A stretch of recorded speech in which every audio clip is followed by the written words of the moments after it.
The Exorcist. That's it. Okay, thanks, bye. So then, music. You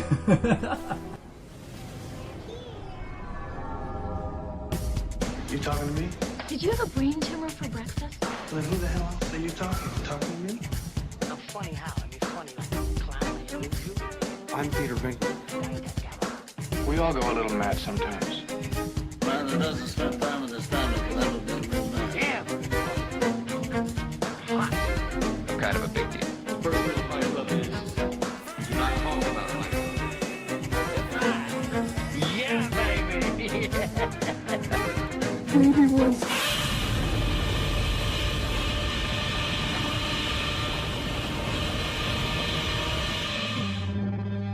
You want answers? I think I'm entitled. You want answers? I want the truth! You can't handle the truth!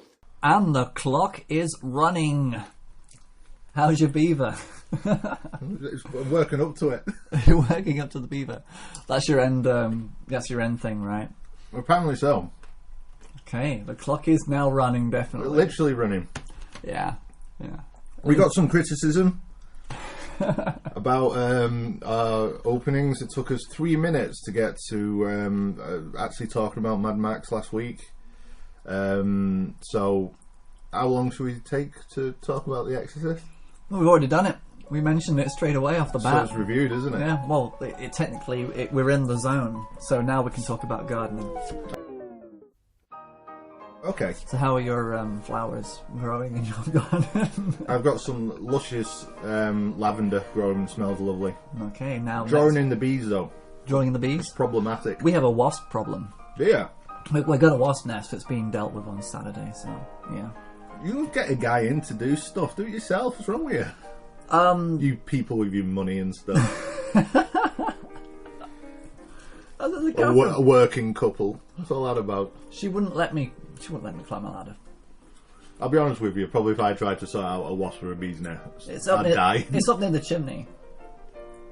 So I'm Don't not, do that. There you go. It'll be Gremlins, won't it? So I'm going to call a guy. Yeah, it'll be like Gremlins with that story she tells, or the Santa Yeah. traps in there. Yeah. But it'll be you. You don't want to have that. No, it spoils Christmas. Okay. Okay. What's next? The Exorcist. So sport.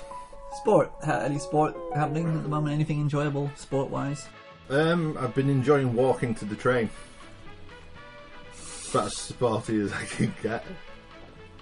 Which is dangerous at night, but I was actually thinking, because I'm not into sport, what I think I'd be into is watching like a championship of people who are really bad at sport trying to play sport. I think that's something I'd tune into and watch. not bad cricket. Well, instead of watching people who are like the world's best at what they do, you know, Yes. like the Beckhams and whatever. I don't even know if It's good enough. you definitely. can model underwear. But I just have loads of people who are like really crap at football or whatever trying to play. That would be great. That would be me. Well, exactly, it would be me. That would be me. The other day, I was with River in the park and someone kicked a ball over a fence. And he was like, oh mate, you just kick it back. So I was like, yeah, no problem, took a run and it, kicked it. And I don't know how, but instead of going forward, just went to the right, away from them.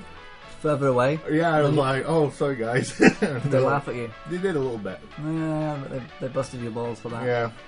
Okay, what's next? Business. Oh wait, that's 3 minutes and 20 seconds, so we beat last time, so let's start talking about what we wanted to talk about. What's that? The entire series? Well, we're going to talk about the Exorcist films. Because we are fans, naturally, Of the first film. of the series. No. Yeah, it's a weird thing, isn't it? So I mean, okay, let's just do it this way. Let's go back in time to 1969 when the book came out? Yeah, I think it was Around about that time, yeah. So, Summer of Love, you're still alive, because you've always said to me that if you were alive in the 60s and the 70s, you probably would die young. Well, the 60s, I would have been wrapped up with the music scene and would have probably done too much drugs. Janis Joplin would have probably, me and Janis Joplin were making the love. She would have thrown up in my face and I would have choked on her vomit and died. That's exactly how I pictured it. Exactly how I Yeah. pictured it. I give off that vibe, don't I? And she actually finds it funny. Janice. Yeah. But speaking of vomit, Yeah, well, see? It all ties in. so yeah, we're back in time We get this book. We see this book in the shop, and everybody's talking about it. A lot of people are frowning on it because it's supposed to be this naughty book, bad book, evil book, naughty book, kind of like 50 Shades of Grey, but actually a real book. Yeah, and actually written very well. And makes sense. It actually makes sense. Has a narrative. And when it makes a movie, people are vomiting and fainting for another reason. Yeah. Because of fear. Okay, so you have. So this let's book. say, arguably based on a true case, but happens with a boy, not a girl. And the boy was erratic behaviour. Apparently, they took the boy into a church, and he just went mad and crazy in there and stuff. Did this one survive? Or was it? Yeah, I don't think there's a death involved in it. Nobody went to jail, basically. Yeah, but I think this inspired the book. Yeah, absolutely. And then the book subsequently inspired an incredible film. Something beyond comprehension is happening to a little girl on this street, in this house. A man has been sent for as a last resort to try and save her. Now, incidentally, it came out in the winter time. I think it was Christmas. Yeah, it's kind of a nice, nice little religious nod to Jesus' birth. And the reaction was astonishing. It's frightening. Do you think she'll go back in? I don't know. I have a friend in there alone, and I don't want to leave her in there alone. So I probably will. But it's just, it's incredibly frightening. Well, people were fainting. Yes. People were being exercised after watching the film. They ran to church because they were afraid. Yeah, a lot of people were literally running to the church. It just scared me to death. Things just like this really scared me to death. I'm just nervous. Do you remember what particular scene it was that... when she was in... What was it? When she was in a room, the doctors came in, and I guess it was when she was talking the devil's voice. Oh, God, I can't believe it. Are you going to go back in and see more of the movie now? Probably, yeah. What are you going to do right now? I don't want to see it, but my curiosity's killing me. I have to see it. I fainted like 10 minutes after the first beginning of the movie. And I walked out, and they gave me some water. I passed out in about the first half hour, yeah. Do you remember what it was, what scene it was that affected you so much? Convulsions, when she took convulsions. Because I have a little girl, and it was like watching my little girl. I think it's disgusting. Why? I don't know, it doesn't, it doesn't make me want to get sick like everybody says. My legs are just going, nyeh, and I want to go in the lobby and not watch it, and I have to cover my ears. What was it that made that happen? When she started talking like devil coming out of her. How about you? I can't even describe it. It's so horrible. I don't know why I waited 4 hours to see that. The devil made her did it, I bet. We've talked before about really good horror films having people being scared of the child. Yeah. To have her saying these things and acting in that way, coming out of this little, really pretty little girl, is shocking. That's exactly. They set up the film beautifully. The character of Reagan is kind of like the daughter everybody wants to have. She's sweet, she's funny, she's got a good sense of humour, and all of a sudden she just changes. Oh, yeah? Well, let's both play. You really don't want me to play, huh? No, I do. Captain Howdy said no. Captain who? Captain Howdy. Who's Captain Howdy? I make the questions and he does the answers.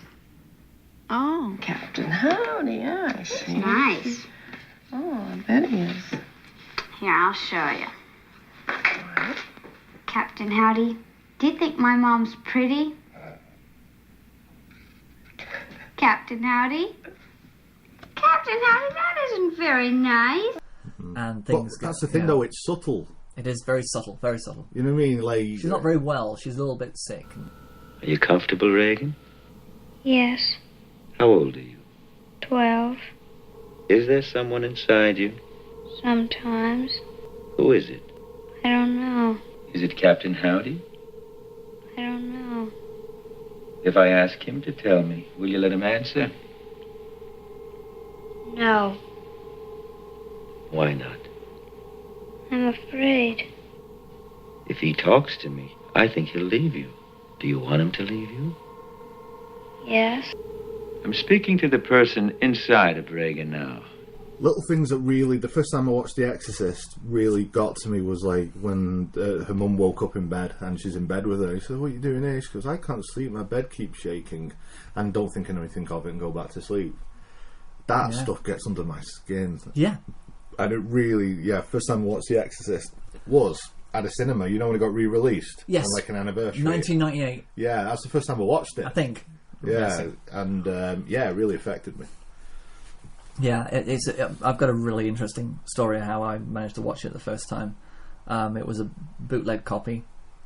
Right. It was just before the anniversary of the film, and I was in this video shop I used to frequent a lot. This is where I got all my videos. I used to buy 5 videos a week from this guy for £5 to £10 or something like that. Right. He was a really kind of a wheezy guy.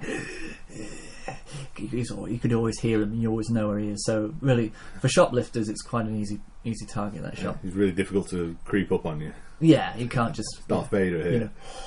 So anyway, I said I bought The Exorcist II, the Heretic, and because I hadn't seen the first one, and this was the only thing that I could watch that was closest to. So he goes, I've got a copy of The Exorcist. You can borrow it if you want. Borrow it?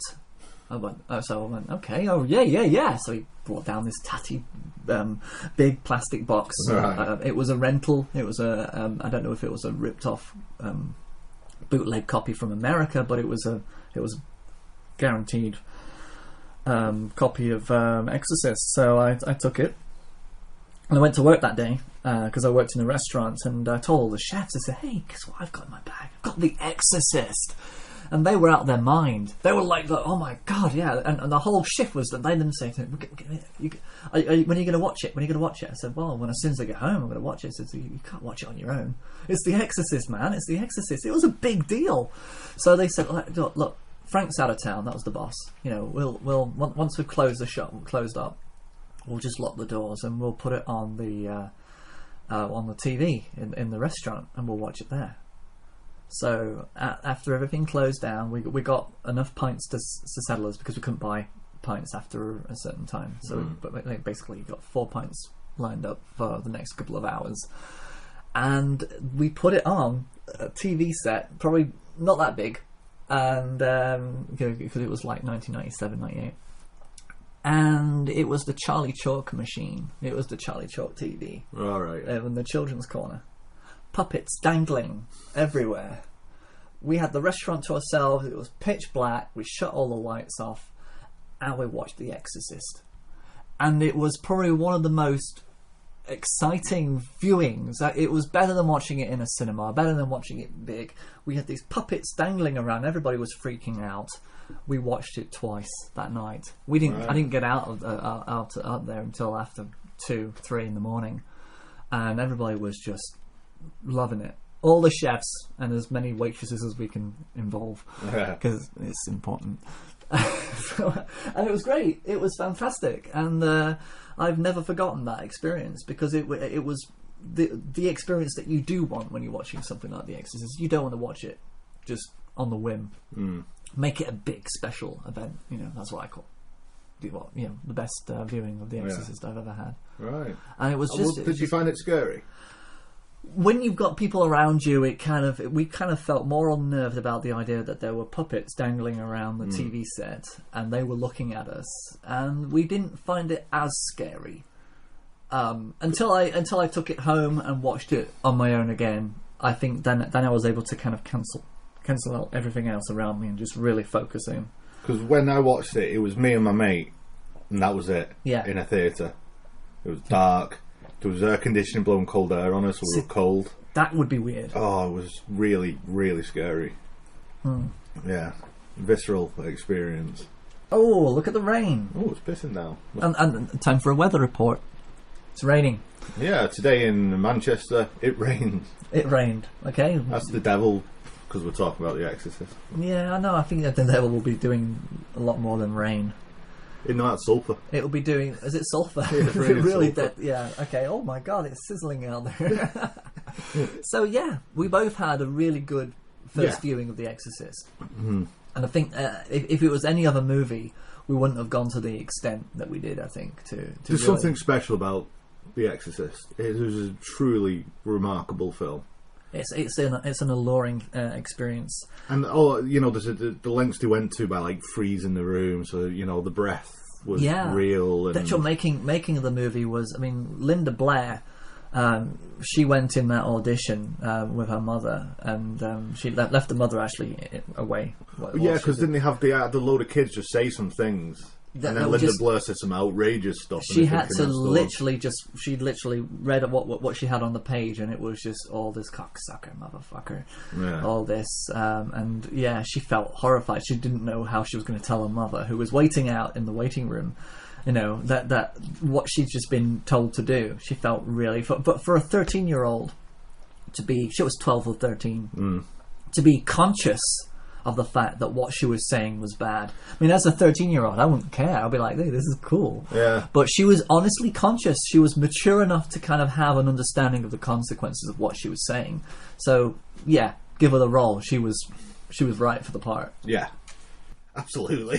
Holy shit, was she right for the part. Because the stuff that they did to her for the whole film. Well, yeah, the part when she's banging up and down in the bed. Yeah. They were doing that. They had pulleys, weren't they? And when she's screaming, saying it hurts, she was literally screaming. That was at the time when they stopped. They had to stop. Yeah, when she because said they were hurts. literally hurting. Yeah. I think she had a code word, but she just didn't use it. So she just kept on saying, it hurts, it's hurting, and then realised, hang on, that's not in the script. Yeah. Let's stop. And look, her spine's popped out. Let's stop for a bit. Yeah, pop it back in. She's still smiling. She's all right. She's 30. That's the funny thing when you see the backstage photographs. The behind the scenes photographs, where she's got all the makeup on and she's just smiling, being a kid. And... That's why I've chosen that picture of her and Friedkin. Yeah, Friedkin. Smiling on the set, because The Exorcist. Okay, you can just throw out horrible pictures of Reagan all you want. But it's not. It's about this little girl who's vulnerable to the devil. And, you should never forget that, ever, for one moment when you're watching it. And you don't. You still, even when it's at the very end, and it is really looking like crap. Yeah. I mean, I have no idea how... I mean, it's a manifestation of the devil. It wasn't really her skin. Because she returns back to normal pretty well. I'm and it goes straight onto Father, doesn't it? And to Karis. Yeah. But, so the concept of an exorcism is that makeup jobs move from one person to the other. But the idea is that that's the one thing that never quite made sense. Because I always thought that she was she's doing it to herself. She was, scarring Reagan's skin, and which in the case of Annalise Michaels was very what happened. Yeah. But at the very end, it does transfer straight to Keris. So okay, but the film's good enough to let that slide, I guess. Because, I mean, he has to die falling down the rubber steps. That's important that he does that. It's quite funny because on the day that they did that, every single step was lined with rubber. Yeah, and there's a lot of steps. There's a lot of steps. He did it twice, didn't he? I'm not sure, but he said when he told how do you do that? He said, well, I just basically let my body just become really relaxed.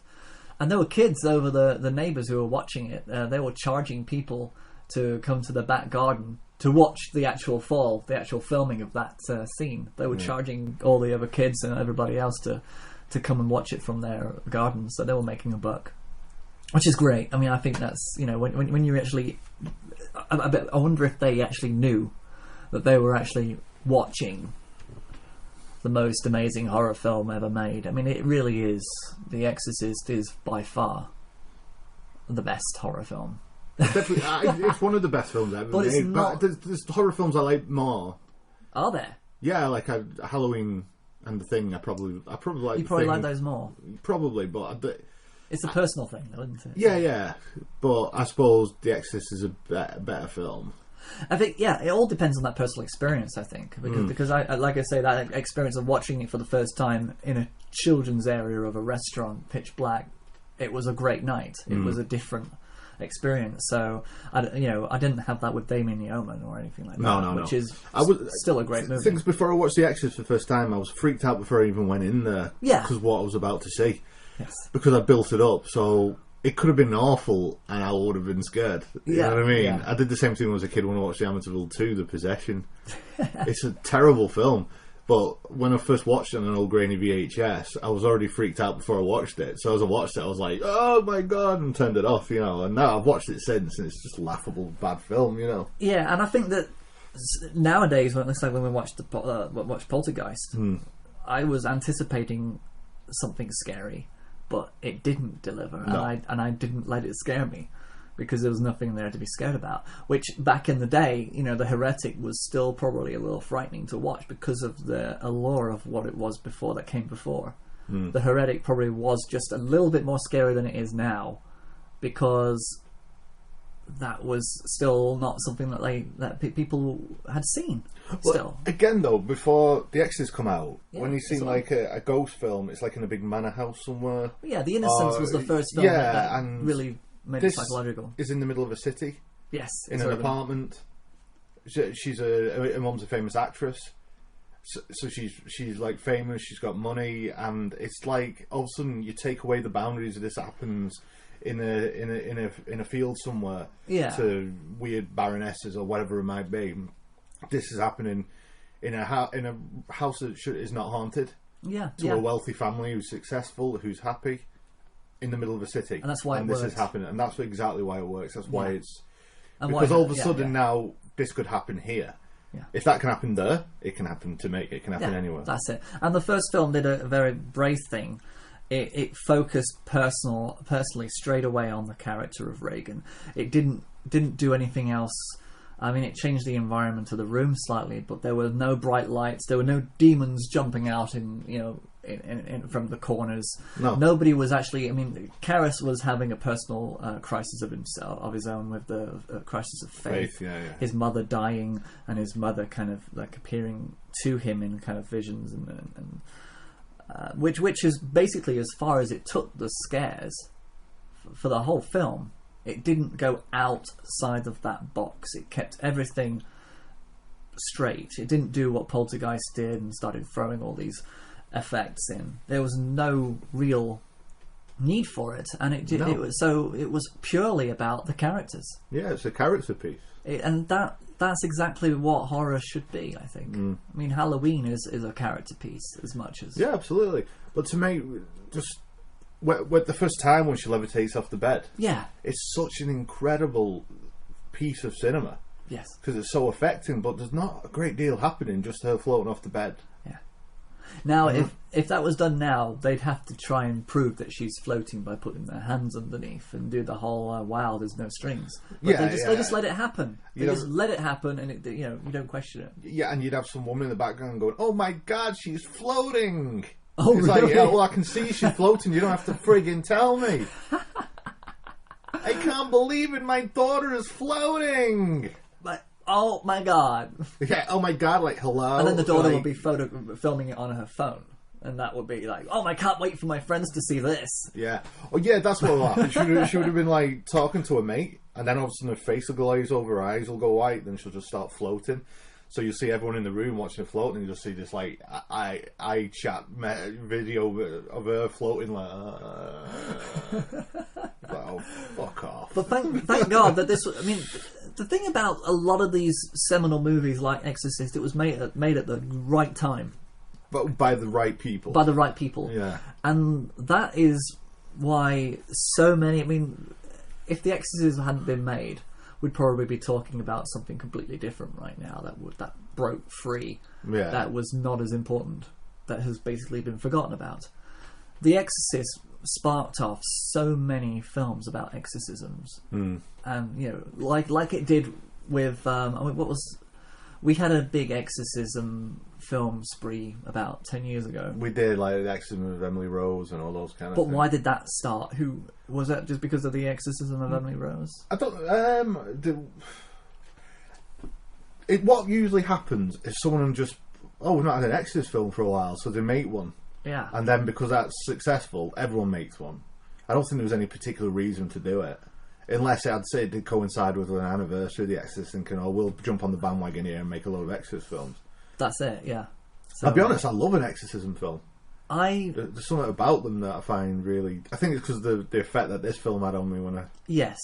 But what I kind of find is that this movie set a very specific rule about what exorcism should look like. Absolutely. Yeah. And unfortunately, when I see it being done to death, excuse the pun, every single demon child has to be a sweet child.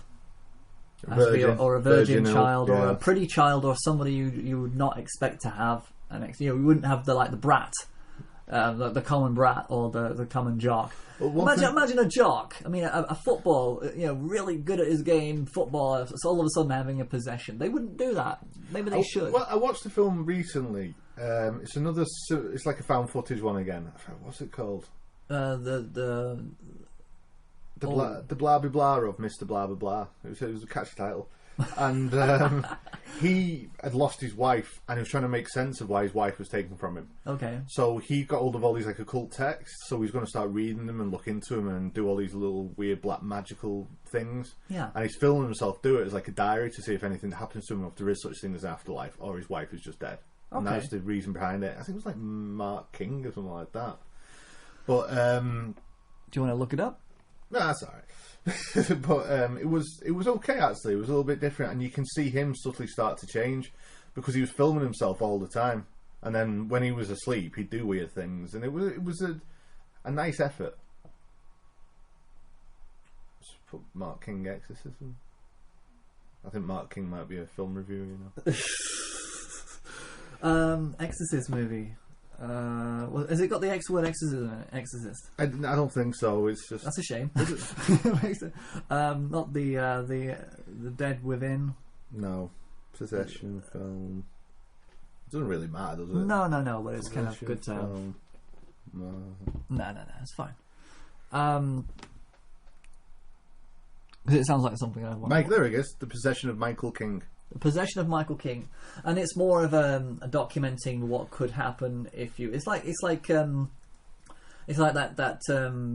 that documentary about Super Size Me, where the guy is feeding himself on food, and then you start to seeing changing. But this is put that in a world of possession, and you can see that could be quite interesting. It's not the norm. Yeah, it was okay. At the end, it goes into like craziness. Like he's dangling from a ceiling somewhere, and that kind of stuff. But it's still parts of it were quite scary. It was an effective film, so I enjoyed that. That was all right. But yeah, you're right. The Exorcist set the benchmark, the formula, of what it should be. But still, to this day, they still stick to that formula, especially the ones that have come out recently, and they're all apart from the found footage element in it, where every single person who was possessed must swear and curse and say foul stuff. Yeah, one thing though has been brought in is them contorting, being able to bend in unnatural ways. Oh yeah, that was never in The Exorcist. It was. She could bend into a spider crawling down the stairs. That was a disjointing of her, and well, I suppose anyone could do that. I'm not going downstairs, but I can do backwards, that. Backwards though. Yeah, I can walk backwards doing that. Can you? Okay. Probably not down the stairs. But that was only in the special edition. That was not in the theatrical release. No, it wasn't the theatrical release. So yeah, I can understand what you're saying. Is that more so now that it's all about contortionism? Yeah, a lot more about that. Because they'll walk into a church and then she's bent over backwards, and and it's like that's what's supposed to be scary. The fact that this demon is breaking her body. You know what I mean? Exactly. You might have that fascination, but I tend to find that it's too much of the same, and I'd like to see an exorcism film that is completely original. There was a film called Deliver Us from Evil, which had Eric Banner in it. Oh yes, that was okay. I'm not sure if I think there was possession in it, but it's kind of like you get a sense of evil throughout the whole film. You know what I mean? That was okay. That was a good film. Yeah. Nice. Yeah, it was lovely. Beautiful. Enjoyed it. But no one's ever done it as well as the Exorcist, which is strange, right? Because we're going to talk about Exorcist 2, 3. Even we've got, what's this one? The Beginning, is this Dominion? This one is Dominion. right, even that, right, yeah, looks dated. Yeah. The Exorcist does not look dated. No. The Exorcist is still fresh and beautiful Yeah, celluloid that pops every time you watch it. It's like 2 and 3 came out before 1. Even this that's on now that was made in 2005? Roundabout, yeah. Looks more dated than the original Exorcist does. And I think these were purely out because of the anniversary. You know, someone was racing. I mean, to get at least one good Exorcist movie out, and they ended up neither of them with two bad Exorcists. Neither of them actually succeeding. But yeah, the first one, that's the thing. I mean, people actually didn't look at The Exorcist and think, okay, I know that there's a natural progression to this story. How can we make a sequel that we still get to have our cake and eat it? But nobody ever really thinks it through. Yeah. Because what happened with The Exorcist II, which have we talked enough about the first one? Probably not. You can go on forever, though. That's the thing, you know. I want to talk about all the different aspects of the film. Yeah, what we can do. Great, you know? Exactly. I mean, if you want to have an absolute in-depth analysis of The Exorcist, Mark Kermode has a book out. He does, Mark Kermode is kind of like he's become the ambassador of the advocate of the Exorcist film. It's his favourite film. And he says that every time he watches it, he sees something new about it. And I think that's more to do with the fact that every day your life changes. So whenever you're watching something again, you see it differently because of what you've learned. Yeah, absolutely. From the last time you watched it. Because there's so many ways you can take it. It could be like a metaphor and going through puberty. Yeah. You know, taken to the huge level it is like. But yeah, absolutely. But let's talk about some of the really the scenes, the classic scenes, like bits that, the crucifix scene. Where she masturbates with the crucifix. Yeah, and she does that in front of everybody. Yeah, and Mum walks in, and there you go. And Mum walks in with a priest, and there she goes, she's doing it. And but that's the thing about this. Let Jesus fuck you and all that. Reagan's elevation to being completely psychotic is kind of like it goes in bumps. It's not like an easy ride up to madness. She has a little... What am I on about? Not contorting. Her head turns around. Her head does turn around. Fucking hell, Andy. What am I on about? Sorry. Yeah. That's fine. Keep it in, because I like being wrong. It's fine to be wrong. It's nothing wrong with being wrong. Yeah, but yeah. You admit that you were wrong. Yeah, I was wrong as well, because I didn't mention the head contorting either. But that's the thing. We talk about the iconic scenes in it, and you think, "Oh God!" And her head turns around, doesn't it? That's the thing. Some of the people who left the cinema because of the different bumps that happened in the film, and it peaks. It's like it's not just I feel sick, I'm not feeling well, I don't want to have my injection, so I'm going to swear and spit in your face. That was one bump, and then there's the urinating at the party scene. My idea of heaven is a solid white nightclub with me as a headliner for all eternity, and they love me. That is so creepy. Which is the creepiest, because everybody's having a good time. The level of enjoyment of the film, we're kind of like, we're in that house, and it's filmed so well, because it's as if the crowd just parts a little bit, and she stood there next to the piano, and they all look at her and quiet, and they're all still smiling. It's like, Reagan, you all right, honey? Hey, I think we've got a guest. You're gonna die up there. And then just urinates. Which is a perfect combination. I mean, I don't think it was Linda. I don't think they went to the point where she actually... No, it would have been... Yeah. It has happened. I think I have mentioned on our podcast before that I've seen Jane Horrocks in Macbeth as Lady Macbeth standing on stage. She drank loads of fluid, and she just stood there and she peed. There were no tubes, no nothing. It was just her getting into that role and really letting go, literally, as Lady Macbeth. Lady Macbeth is really the first story of possession. She was possessed. Yeah. And so I think that maybe that was drawn from that idea, that she was that insane that she just, letting go. Luckily, she didn't let go of her bowels, because that would have been bit icky. Yeah, but I think things like that, like I was listening to an interview with Johnny Vegas. I know this is completely different now. No. But I think like Johnny Vegas' character. That's what people don't understand. He's a character. I think it's Michael. I forget, Michael something is his real name, and he's not Johnny Vegas. You mean that is not his name? No, but people think, you know what I mean, that this crazy guy on stage is who just drinks beer. So he turned up to a gig that he thought was going to be his next big break, and this guy turns up to review him, and it wasn't the person he thought it was going to be. He's like, "Oh, what are you?" He goes, "Oh, I'm just here to review it." He goes, "Well, are you a comedy?" He goes, No, I usually do the pets. I review the pets. You know, like do pet shows and things like that. I don't know why I'm here." And he was that disinterested. He went out, bought a lead, took all his clothes off, and he made one member of the audience hold the lead, and he did the whole gig as a dog, just because he was so pissed off with this. And halfway through it, he took a shit on the stage. Oh my god, that's so G.G. Allen's. Yeah, you know what I mean? Jeez.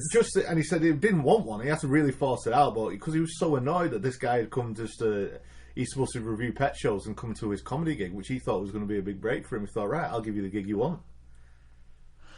That is really quite an excessive thing to do, especially when you're... I mean, did everybody else enjoy the show? I don't know. Because that could piss me off if I went to a comedy show to watch Johnny Vegas. Take a dump from bring my wife. I said, "You'll enjoy this." But that's what I mean. Johnny Vegas at the time was this character that you did not know what he was going to do. Now he's trying to do gigs as himself and just be generally funny, which I think he is generally funny. He's a very clever, funny guy. But Johnny Vegas was this crazy guy. He didn't know what he was going to do. Yeah. And it's actually a different person in him. It's weird because we were talking about the possession thing. It's as if there's two characters in him, and if you let with the way he talks about it, it's if you let Johnny Vegas out, he finds it hard to get clawing back and get himself back out there. And he talks to himself like there's two different people in there. Well, they say, I mean, actors are literally people who suffer from multiple personality or schizophrenia. You have to have a certain sense of it. You have to be able to touch upon that in order to do that properly. You can't just be yourself. You can't just bring yourself to anything like that and expect it to work. You've got to be in touch with that sense of a loss of self and a split personality. And a lot of what you see in films, when people can't get away from their character, that's why method actors, they stay in their role. They don't talk to the people that they're not supposed to talk to on the set. They just literally just stay in that character. It's because they probably can't get out of that skin. If they get out of that skin, they can't perform. Yeah, well, I think I said before with the guy who played Withnail. Withnail, that was... Ding, ding, ding, ding, ding, ding, ding. That's not going to help. No. Withnail and I... Well, Richard... I'm thinking of the player. Richard E. Grant. Richard E. Grant. Yeah, Richard E. Grant was doing a film with... Paul McGann. Paul McGann? Joe McGann? One of the McGann brothers? No, Richard E. Grant was doing a film with... Bruce Willis.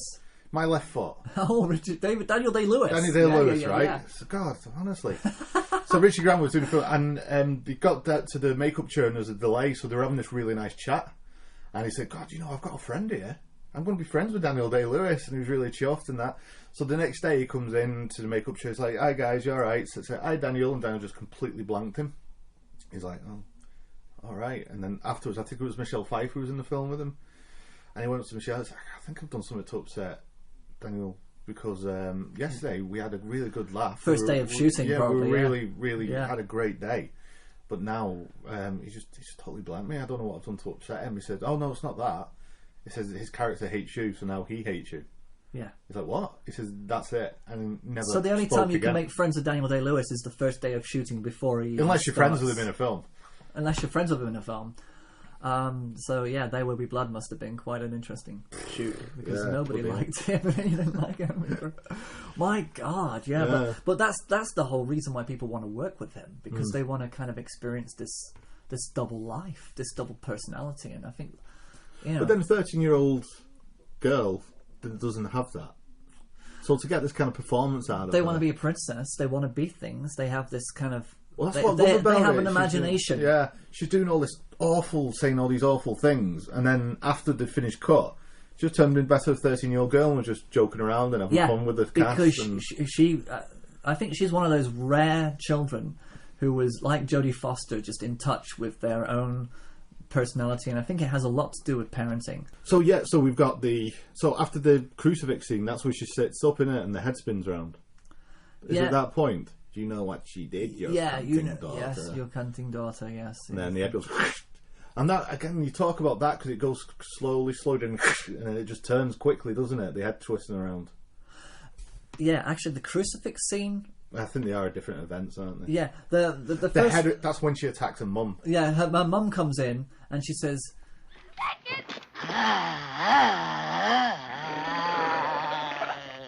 All right, let's see what the... Keep away! The sow is mine! And she pushes her to the ground, and then the wardrobe pushes into her. Yeah. I love that part. It's hilarious. It is funny, but do you know what? It's funny but creepy, but that's the thing. Humour and fear are very close together. There's something that working together, it's... Well, absolutely. When you're in serious trouble, you're close to laughing, because it's like a defence mechanism. It is. You know, and...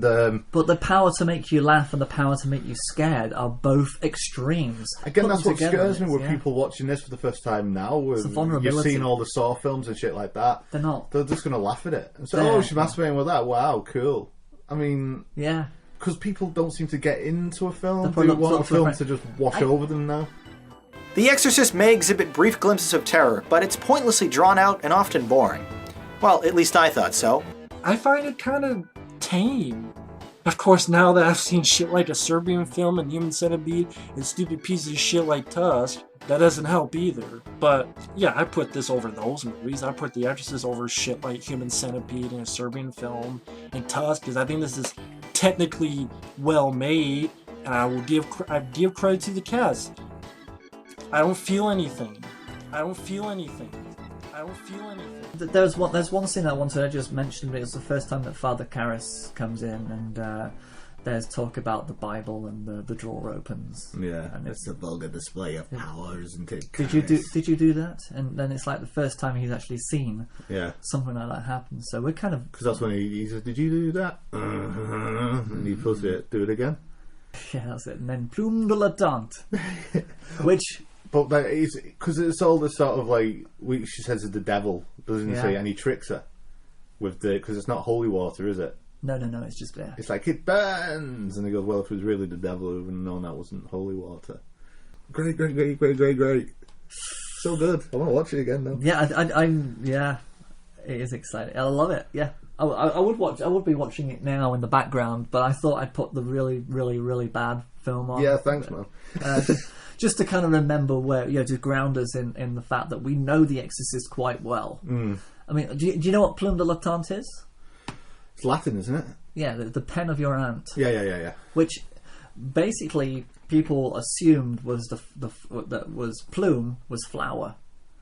The flower of your aunt was kind of the assumption was that that Karras was probably abused by his aunt. Right. By having to go down on her so much, so the flower of her aunt was supposed to be his aunt's vagina. Right. But that was purely speculation, and that was just in a stupid forum about The Exorcist. Right. But and that's when I wrote a message saying actually it means the pen of my aunt, and it has absolutely nothing to do with Karras being abused. That's just your wild imagination. Good luck with that. But you look far enough into something, you'll see what you want to see. Exactly. You know what I mean? But it would have added another layer, of course. But we don't. It was an unnecessary layer. But it was the fact that she could actually say that in Latin, and who's to say that Regan herself didn't actually know that from Latin, the pen of my aunt? Well, they probably would have had Latin classes at that age. Probably by then. Because I know a plume de la tante because it's in an Eddie Izzard stand-up. Yeah. Where he talks about when he used to learn Latin at school, and that was the first phrase he ever learned. So it was a common phrase to learn. It must be, unless he got that from The Exorcist. Well, that was there the is whole that. point. Yeah, maybe. Who knows? Who knows? Because I never heard about it, and apart from The Exorcist, I've never. But Eddie Izzard seems to be that kind of a person who, again, speak every single language that there is, even dead languages. He would be, if he was actually possessed by the devil, nobody would know if it was him or if it was the devil. Yeah, until he started talking backwards, and you're thinking, that's good. That's good. That's very good, you. Yeah, well done. Yeah, you've been watching Twin Peaks, have you? Yeah. Oh, so round rabbit there. We got back to Twin Peaks. There's a lot of possession in that too. Yeah. Yeah. So pea soup. The pea soup scene came a little bit later when Marin came. I think it was it Marin's Maron? Mark Maron. Maron. He would be a great priest. He so would. Do you know what? You can just go to fucking hell, you bastard. He'd be swearing more than the girl. He'd be trying to get Boomer to come through. Come on, Boomer, come back. There you go. I'm Boomer. And this little 13-year-old girl. Do you know what your cat did before it died? I don't give a fuck. How many girls did you sleep with, Maron? Oh, bless. But, yeah. Bill Hicks is not here today, Mark. But yeah, Pea Soup. I mean, it really did create quite an impression on people, because every time you see Pea Soup, obviously I always think of Exorcist. Yeah. I still eat it. I don't mind eating it because I know that. Well, yeah, it didn't put me off. Yeah, it didn't put me off soup, like, you know, but it's all because it's all happening to this 13-year-old girl. It's just such an alien thing to see and experience, and it's that's it. It is horrifying. What she goes through is horrifying. And the words "help me" also pushes through, and that's before the priests even get there. That's when the maid, is it the maid? The maid had seen it, and gets the mum to come up and say, "Look at this." Yeah.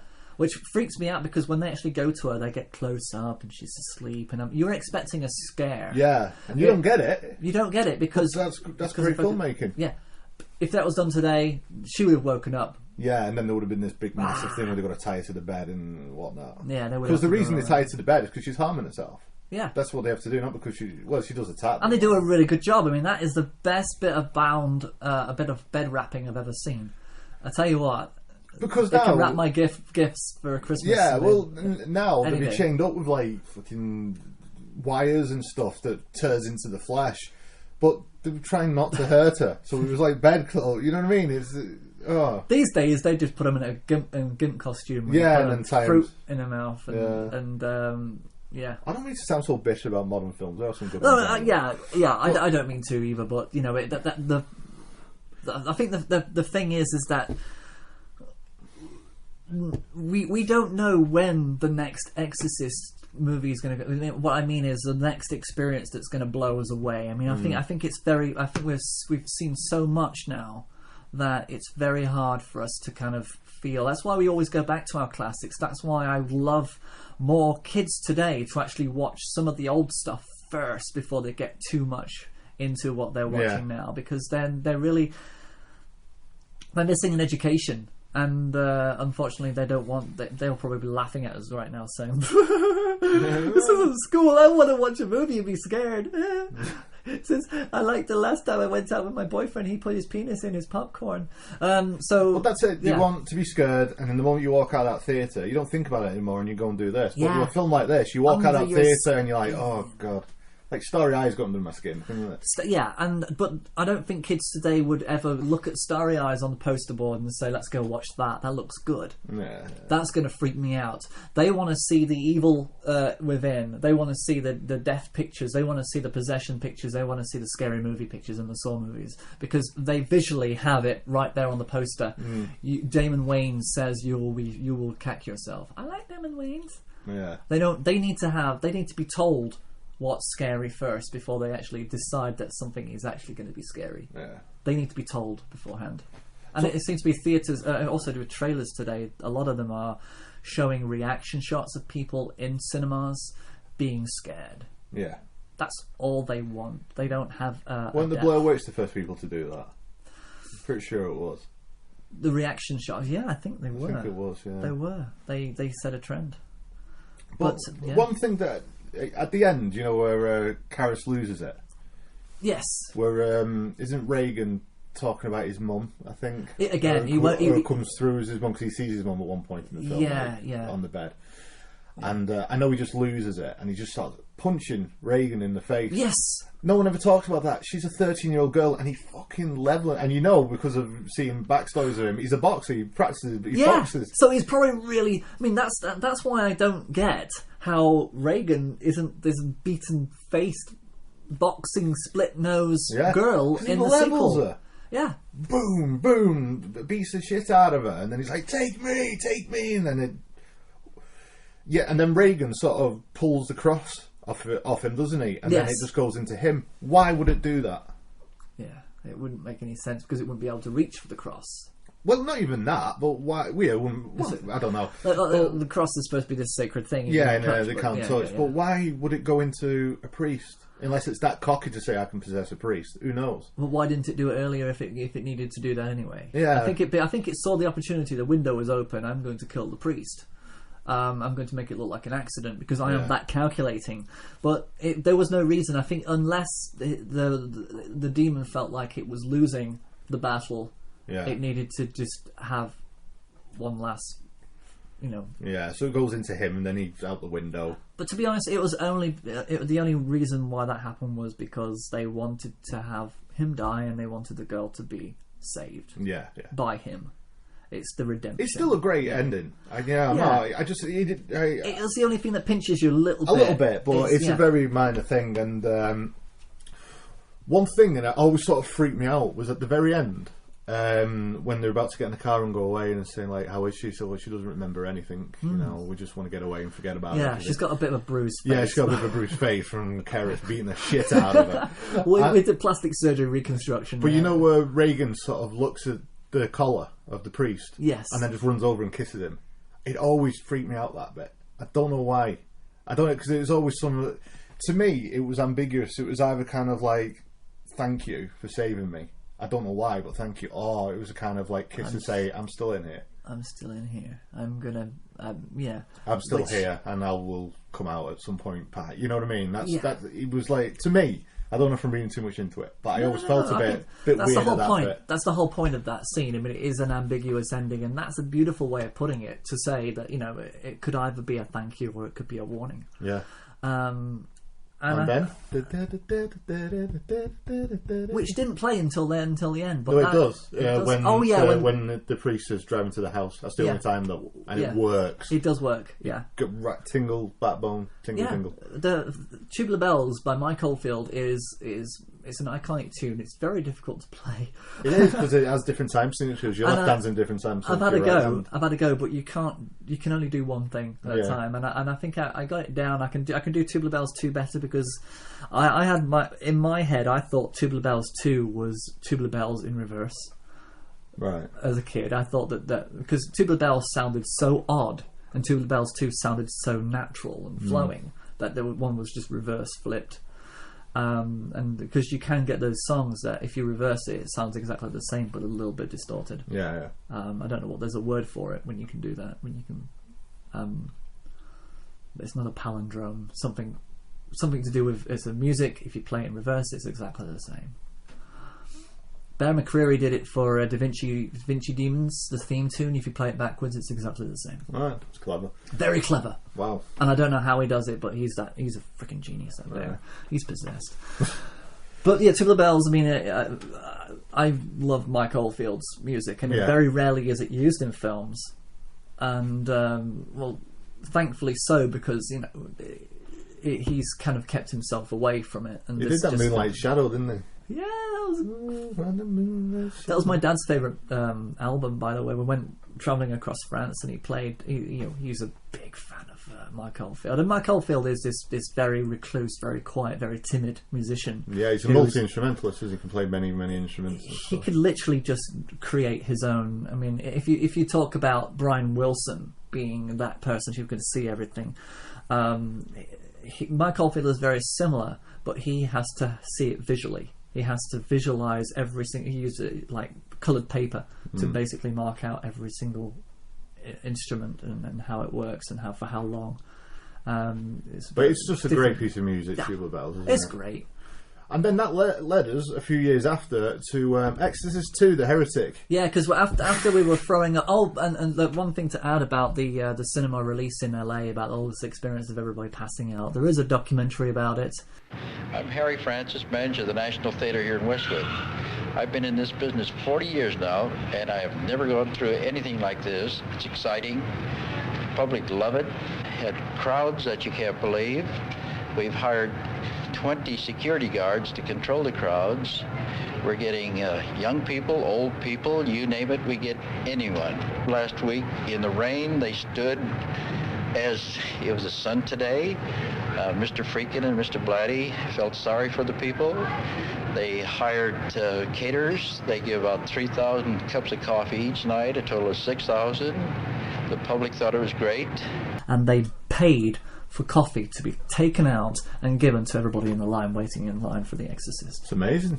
See, the devil's not such a bad guy. I mean, true that. I mean, that these guys really cared about how things were going, and they loved the fact that this was happening. Yeah. And it was astonishing. People had never done this before. So The Exorcist was that strong an influence on people that all across the world. I mean, there wasn't the internet back then either, so people only heard about it in the newspaper or on the radio.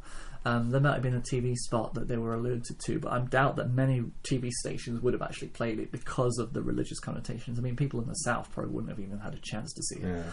Yeah. But yeah, they came in their droves. They travelled to it was only a selected cinema release as well to begin with. It really didn't take on, and people were just passing out all over the place. It was great. What a great time to be alive. Every year, it seems, a film is released with scenes in it so disgusting or so disturbing that controversy is stirred up over whether it should be shown or not. A strong contender for the title this year is this film, The Exorcist, which was released yesterday in London. But the controversy centres not on what the film has to say about possession by devils, because it doesn't actually have very much to say about that, but about the series of rather vile manifestations by the devil through the girl, who vomits, who shouts obscenities in a deep bass voice.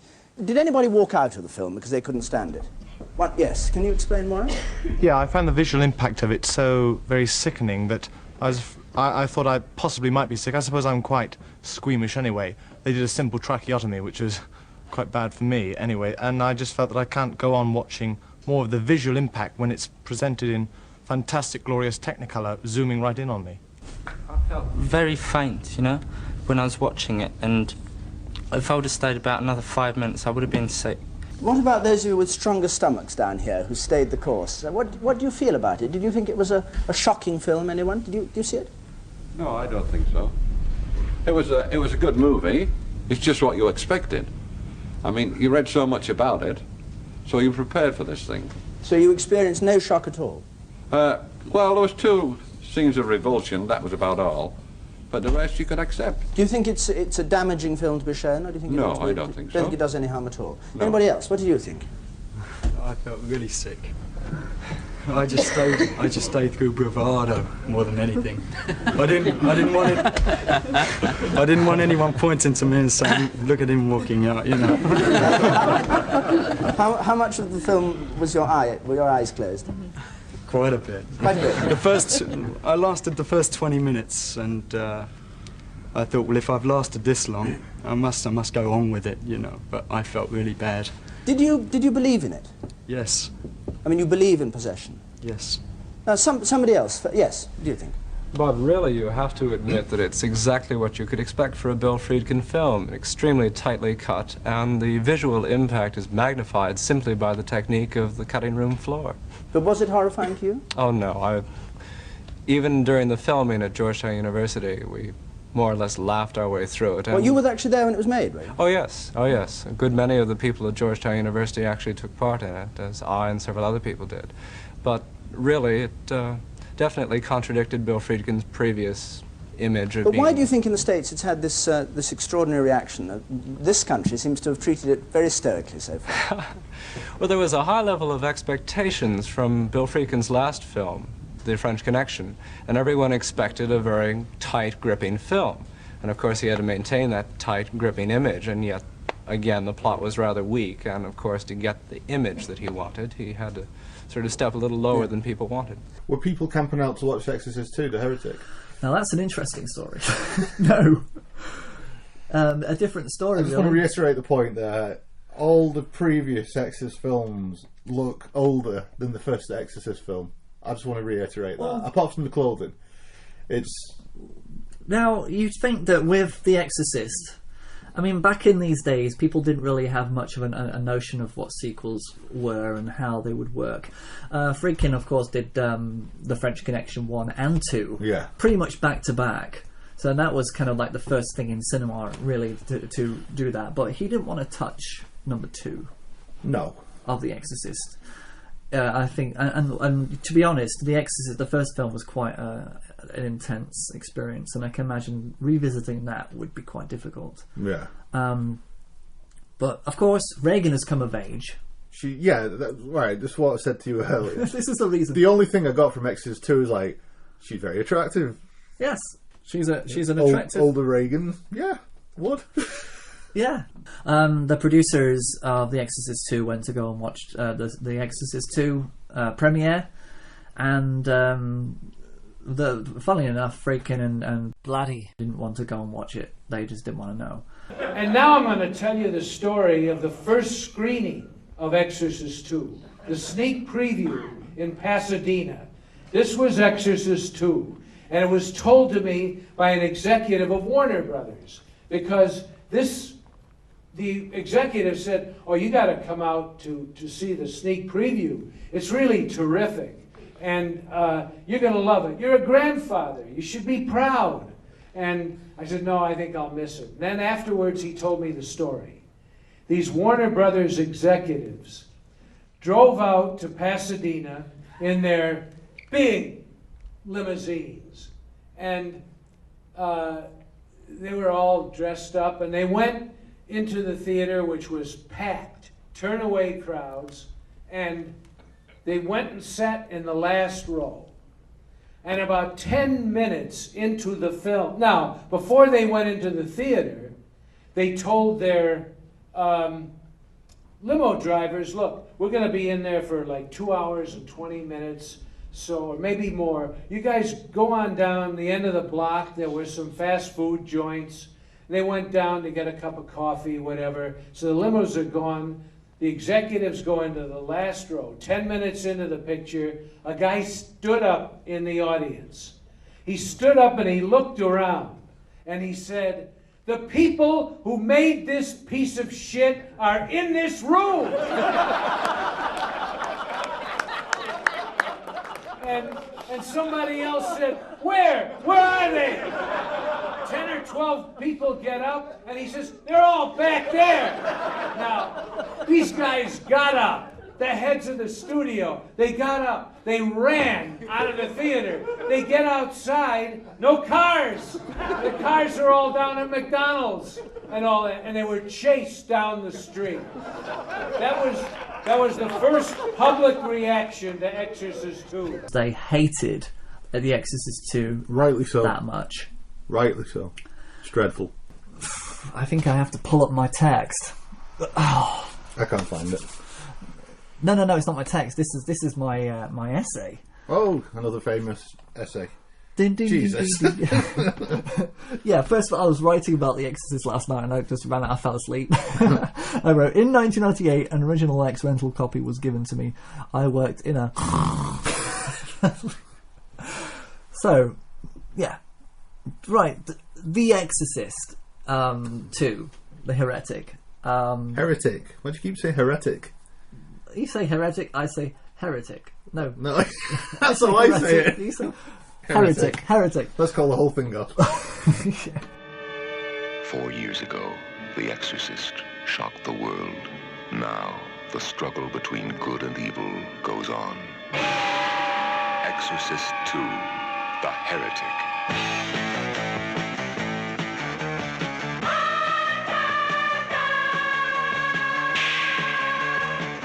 Linda Blair, Richard Burton, Louise Fletcher, Max von Sydow, James Earl Jones. Exorcist II, The Heretic.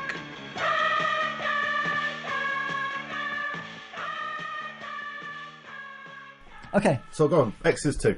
Okay, so the story of Heretic is that she's grown up and then she's been going through psychiatric care. Yeah. And they've come up with this new idea that, well, first of all, it's been about 5 years. So Richard Burton, this priest, played by Richard Burton, has been sent by the Vatican to investigate what really happened to Father Karras. Shoehorn. It was horrible. Utterly horrible. And fascinating. For no reason. Yeah. Because it's like 5 years. Oh, yeah, remember that? Do you know what? I've had a stack of stuff that we forgot. At the bottom of this pile, that Keris fella. Yeah, you go to DC and you go and find out what's going on, and it just so happens that as he gets there, that they're starting this new hypnosis thing. And coincidence, everybody's coming together, and the mother's not there, so they have Louise Fletcher in there instead. Yeah. Who kind of looks like the mother, and she's doing dances, isn't she? Reagan's dancing, and she's still being looked after the maid who was in the original film, who is there purely for the fact that she got paid because she was in the first film. Yeah. Shoehorn. So. But it's one of those weird things is that that Louise Fletcher is there to just be a motherly figure. The family nanny's there. Look, I'm just wasting your time. Why do you say that? Well, you know why I come here. Well, you tell me. To make my mom feel better. Explain that, would you? She feels guilty. Why? Divorce, her career, away all the time. Reagan, why don't you tell me the truth? Don't you trust me? But I do. I do. But you keep telling me you don't remember about that time in Washington. I don't know if I believe you. I remember being very sick and having nightmares, and that's all. Those bad dreams are still inside you. There's nothing wrong with me. But yeah, it's just one of those weird things where they just didn't do anything with the exorcism. They just basically just revisited it for the sake of seeing Linda Blair, who at this stage of her life is making making men feel a little bit comfortable in their underwear. Making men's pants shrink. So Linda Blair is basically now just a sex figure in this film. But like I was saying to you before, the title "The Heretic" conjures up Antichrist, witches. Utterly horrible. Yeah, there's no really any of that. But there is, but they're not really talked about. It's the Father Merrin flashbacks which is the only exorcism in the entire movie. Father Lancaster Merrin died in Georgetown near Washington, D.C. while attempting to exorcise a 12-year-old child, Reagan McNeil. The name of the spirit that possessed her was Pazuzu, an Assyrian demon traditionally known as the king of the evil spirits of the air. Father Merrin had first encountered this demon in Ethiopia 40 years earlier, when it possessed a young African boy. Father Merrin believed the human spirit was on the threshold of a great leap forward, either into goodness or evil. His teachings inspired many disciples, of which I was one, and his death dispirited us deeply. So it was that 4 years later, I climbed a hill in South America with a heavy heart, for it had fallen to me to carry on Father Merrin's struggle. I thought the flashbacks with Father Merrin as a younger man, which was basically played by the same guy, Sindel, without makeup. Without his father, because he was a normal age then. Normal age, the age that he was. But the African sequence, I mean, the possession of that African child was eerie. It was. That was really good. But they didn't do anything with it. It was a flashback, so you didn't really care about it happening. And the fact that people were falling off the rocks and there was that narrow rock face, that was interesting, but nothing really was done about it. Merrin defeated you? No. In his own place of power, he gained a little time. So Satan has sent Pazuzu to destroy this goodness.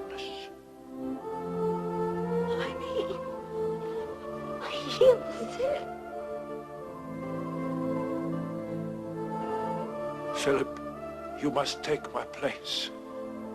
She is precious, and I entrust her to you. It was like they had an idea, but they just didn't have a story for it, so they just shot some footage and hoped that it would just insert somewhere into this failure of a story. Get thee hence! She's mine, always. No!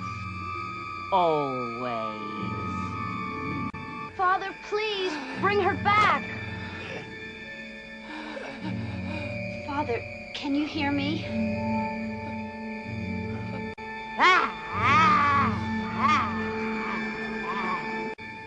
Father, please bring her back.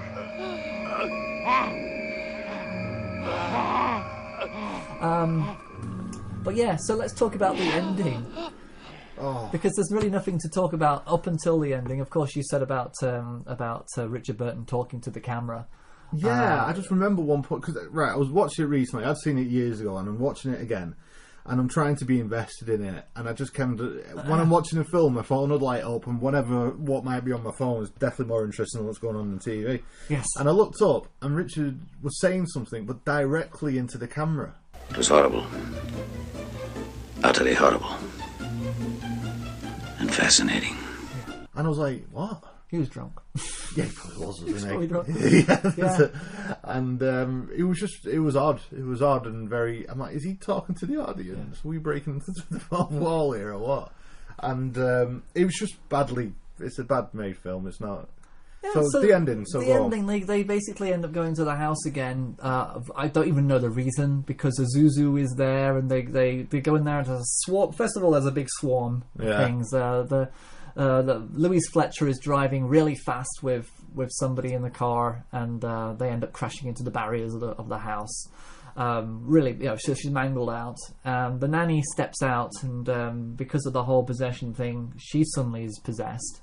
It's like all of a sudden she's always been possessed this whole time, and it's kind of like Along Came the Spider, like when Monica Potter, this beautiful blonde who is acting normal all the way through the movie, and all of a sudden, as soon as she confesses, she changes her entire physical. That's a good comparison. I'm an evil bitch now. I'm Kaiser Soze. Yeah, and there's no reason for that change other than to have a twist. Yeah. And God bless Monica Potter, she's an amazing actress, and they should have done better with that.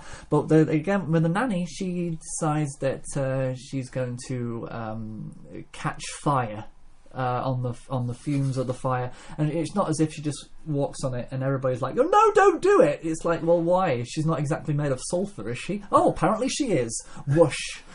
So everybody's thinking that she's going to burst into flames when she actually does end up bursting into flames.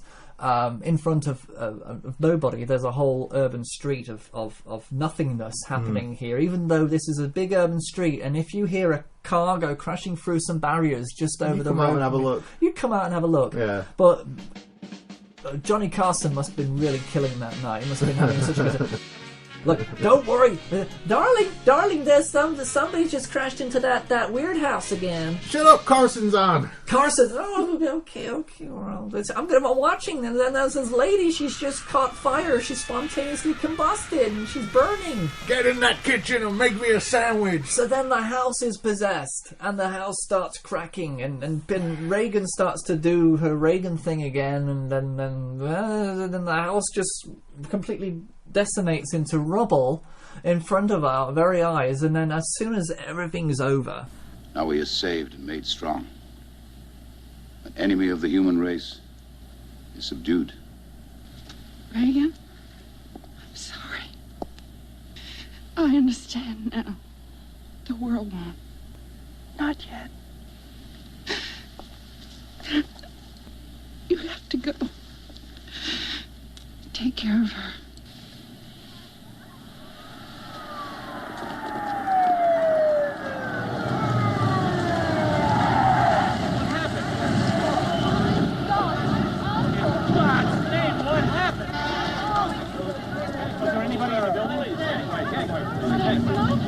What went on here? Is anyone in? The very last sequence. Now, I watched it with my wife, and she would never watch The Exorcist. It's too scary. She hates horror films. She can't watch horror films, but she could watch this. Yeah. And she found it hilarious because nothing scary was going on. It was purely comedy. Because nothing real was really happening. Nothing interesting was happening that would put it into the genre of horror. Nothing horrific was going on. It was the house was exploding and falling apart around them. Then they're all kind of fine at the end, of course, and they're all just standing there surrounded by rubble. Then you hear the distant sounds of police coming down, and that's when you have like the whole bunch of zombies just coming out to watch fireworks. Yeah. all the neighbours suddenly just pour out, like very slow walking towards an event, as if it was like I don't know. I'm trying to think of what it reminds me of. What if then, like Cocoon? It was just a coincidence that had all happened at the point of a zombie apocalypse. So as the credits roll, Linda Blair gets eaten. That would have been a lot better, and if she actually was the reason for the apocalypse, that would have been even better. So then, so it's not good. Nothing happens. It's not good. Yeah, that's it. And then we've got The Exorcist III. Well, the thing is, Exorcist II was so bad that nobody touched it until 1990, but they didn't touch the Exorcist story as much. Well, they did because, again, they've got a detective who shoehorns Father Karras' story. Yeah. We want to know what really happened to Father Karras. This time, this file again? Oh my gosh, we need to send somebody over. The last time it was the Vatican who found this file, but now it's the police. It's like, I found a file about this guy. Yeah, this is well, we forget. Did you watch that film? We forget that The Exorcist II exists, though. There's nothing about The Exorcist II in this.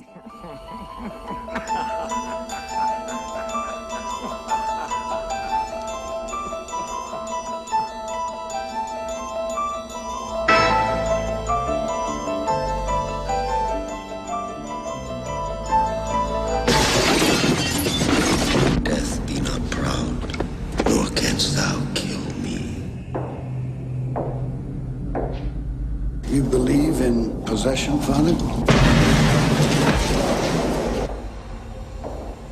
Come to take a little blood from you, Father.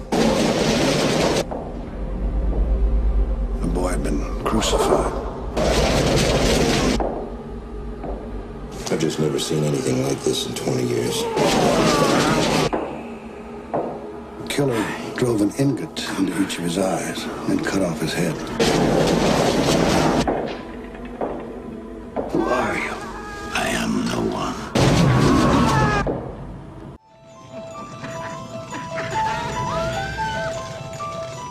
So it's a better film than the second one. It is a much better film, and I kind of liked it, and I enjoy watching it because it is, even though there aren't any exorcisms in it. Yeah.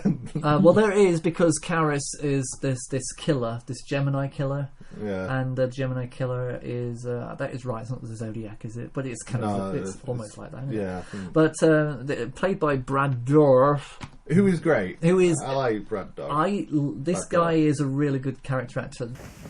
In this body, in particular, in fact. Ooh, let's call it revenge. A certain matter of an exorcism, I think, in which your friend Father Karras expelled certain parties from the body of a child. Certain parties were not pleased, to say the least. To say the very least.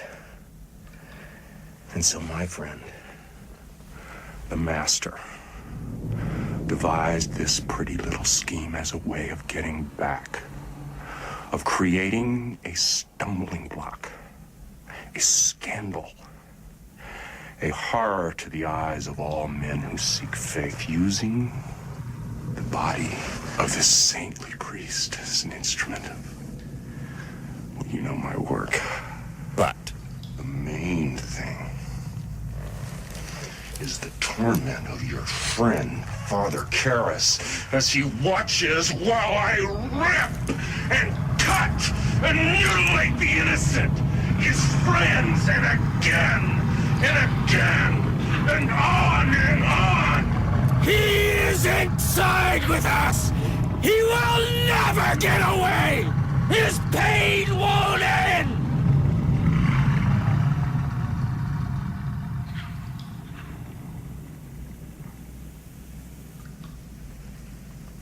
Oh, gracious me. Was I raving? Please forgive me. I'm mad. My only criticism of him is that he seems to play the same character no matter what he does, whether he's in Star Trek playing an evil guy or is. Well, that was it when we were doing the Lord of the Rings. We were like, we need someone to play this guy, this really evil guy. I know, Brad Dourif. Brad Dourif to do it. Brad Dourif. No, but yeah, I mean, so Bad Dwarf. Bad Dwarf. I mean, that was interesting. It was quite interesting because what they did was that the detective was friends with Karras. Yeah. He knew Karras, and he sees Karras in this Gemini killer. He thinks it's him because he's manifesting himself as Karras, which is of course a shoehorn. They wanted to get the actor to come back, and he did a very good job. To be honest, his possession and coming across as Karras was kind of interesting. Yeah, but it wasn't. The guy playing the detective looked George like C. Scott. It looked like he was a week from death. Yes, he was ill all the way through it. He was acting, my dear. He was acting. He was acting his heart out, literally. But there's some. Okay, the good moments in this film. It's the corridor scene, which I think was one of the best setups of a horror scare that I've actually seen. The setup was longer than the actual scare, and the scare just cut short of a close-up. It is really good. And the 3.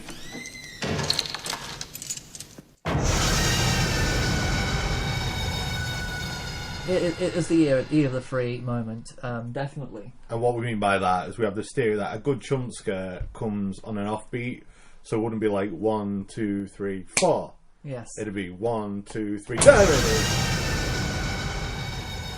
So then you go, oh shit, I wasn't expecting that. Exactly, and it chimes in perfectly, but you don't see any blood, there's no gruesomeness, there's nothing to say. There's a whole nice scene, actually, where they're discussing about this clamp that apparently it was supposed to be a nurse. They were trying to blame it on a nurse, that she actually used this metal thing to chop somebody's head off.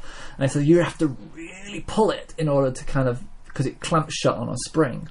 And I thought that was kind of interesting, because they were both kind of like trying to hold it and trying to see if I don't know if it could. And they were kind of like, some were kind of thinking, yeah, of course. And others were thinking, well, it's very stiff. So it was interesting to see them playing with that, because later on, this nurse, who is actually a patient, I think, from the hospital, who leaves it and goes to the house. She makes a phone call to the wife, pretending to be him, and she goes to the house. And she's basically in their house, and in their bag she's got this big metal freaking clamp thing, and she's going to go after the detective's wife. And he luckily gets a call to say that there's a weird woman at the house. What were you doing about this nurse? So he drives it really, really fast to get to the house to save them, and they kind of just stop her from killing them in their house in cold blood. And that scene was good. It was tense. It was kind of like the French Connection. So there was kind of linking in with the directing styles of Friedkin in the past, and so there's a lot of good things about that film. The only thing is it didn't need to be called The Exorcist. Yeah. It could have just been called The Legion, and it would have been a film that nobody would have watched. But because of it was The Exorcist III, you go and see it. And I think it was a brave choice to do a film that was completely separate and different, but at the same time, like you say, it's still not up there. No, I tried to watch it and I was bored. Yeah, a little bit bored. Yeah, I was waiting for the corridor scene. That was it. Maybe that's it. Maybe that's the only thing that's good. But at least it's one scene better than the Heretic. God, yeah. Okay, so we've got a few minutes left to squeeze in. I think 10 minutes is plenty of time to talk about the prequels. Now, the story is that Schrader was being signed up to do the prequel to basically the Marin in Africa story. Yeah. Which should we call it? Marin in Africa. Marin? Is it Marin? Yeah, it's Father Marin. Not Marin. Marin in Africa. It's too bloody hot here. Man, where's the air conditioning? No, my air conditioning is busted. Damn it. Boomer lives. God damn it. Okay, so Stellan Skarsgård is cast, and in both films. In both, this is before there's 2 films. There's one film Paul Schrader was going to direct, and it was they had so many different conflicts in how they wanted to make the film based on the footage from William H. Blatty's book, The Dominion, and that Schrader walked away from the project. He said, "I'm going to make my own version of this movie," and whoever directed the other one, The Beginning, was going to make his version of the movie. But the thing is, Stellan Skarsgård was already cast and contracted to do one movie. Paul Schrader said, "You still got to do mine," and so he ended up playing the same part in something of a contest of prequels. The Exorcist prequels were actually made by 2 different directors with the same actor, virtually around about the same time, Yeah. and telling the same story, alluding back to his time back in Nazi Germany when he watched a whole crowd of people getting massacred by Nazis, which kept on flashing back every so often in the story. Both of them used that as a device. And it's in Africa, and nothing else really happens. No, he walks around. A lot. He does a lot of he does walking a lot of around. walking around. There's an African tribe on right now. Yeah. Good makeup. But nothing happens. It's boring. And that's Both the of thing. them. It is pretty boring, but they're trying to be visually clever, making visually. It's probably quite a striking film if something interesting was actually happening. But then so is water. Just had that scene when they come up to that guy and he's sort of in a sort of biblical cross sort of twisted way against the tree, and he's got all the arrows in arrow it. from, yeah. And the blood looks fake. Yeah. Even this, that was done in 2005-ish, looks more dated than a film done in 72. Yeah, if you actually just turn this into a black and white film, you would be forgiven to thinking that it was actually shot in the 50s, because the quality of the drama and the hook, the excitement of it, is virtually non-existent. It's kind of like a... See, that's borrowed out The Omen, having I know it's like a hyena. Yeah, they're wild dogs we had that in The Omen. Done better in The Omen. Much better.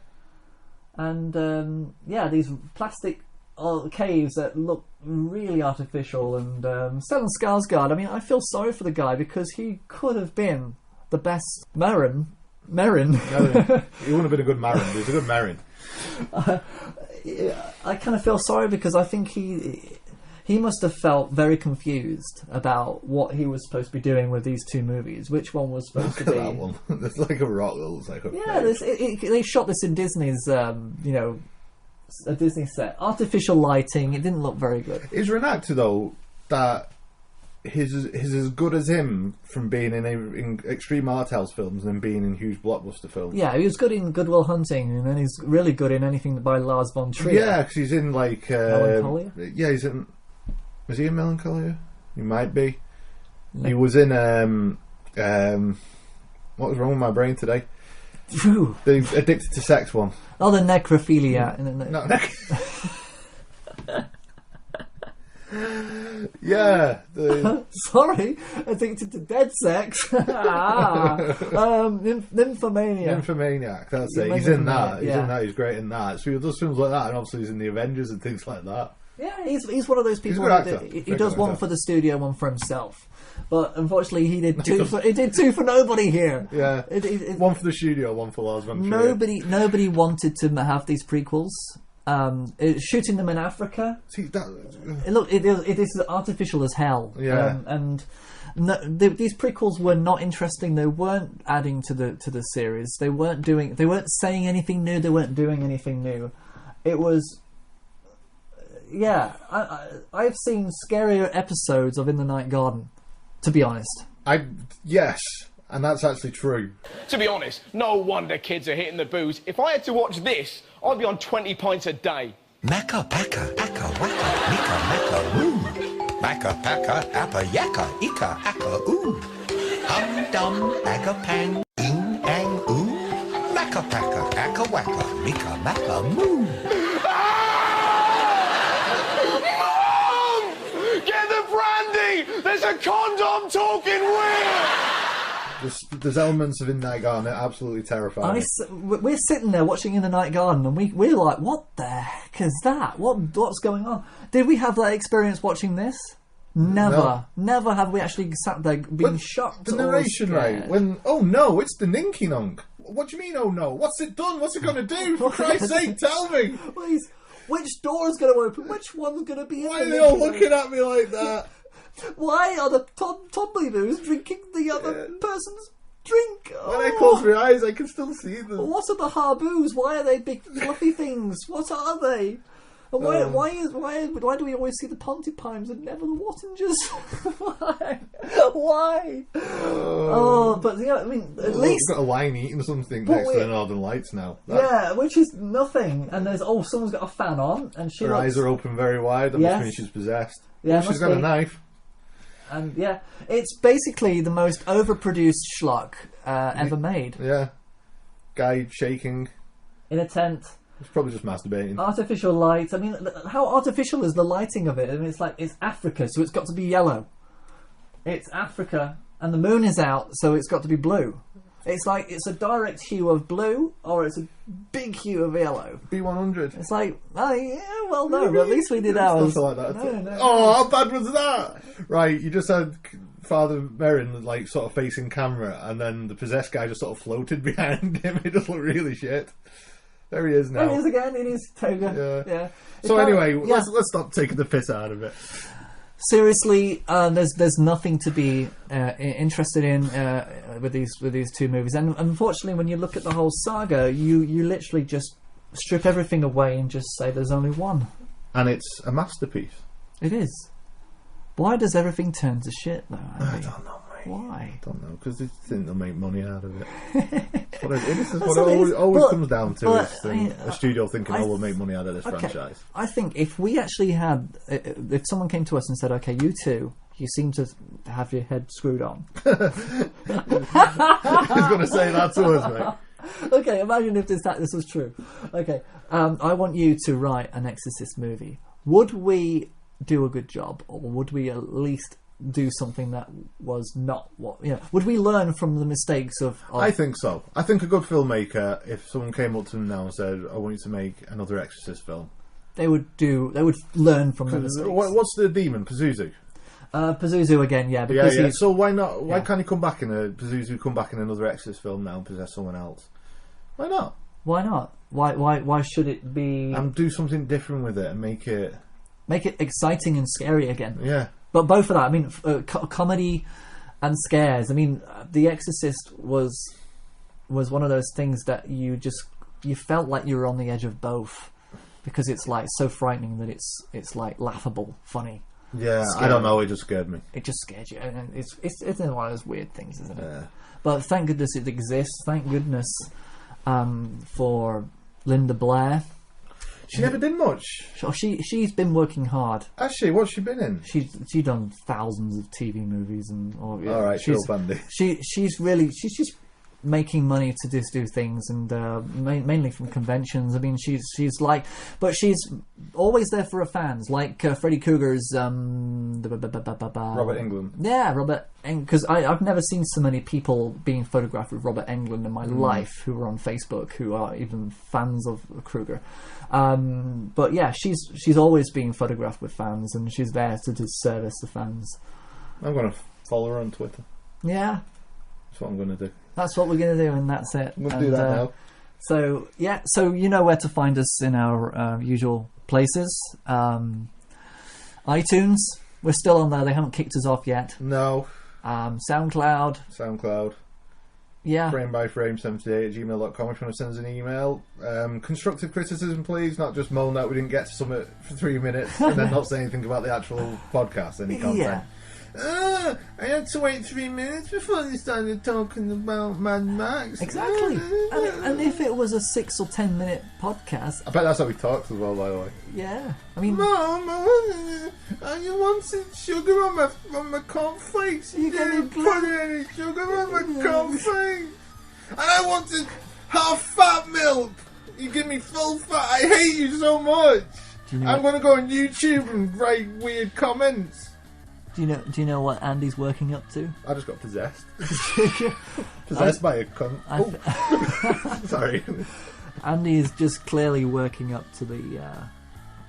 You're working up to the beaver. I'm working up to the beaver. I'm always working up to the beaver. Thank you very much. It's been a pleasure. Yep. Next time we're going to talk about how Cocktail and Texas Chainsaw Massacre are the same movie. Yes. Bye. Bye.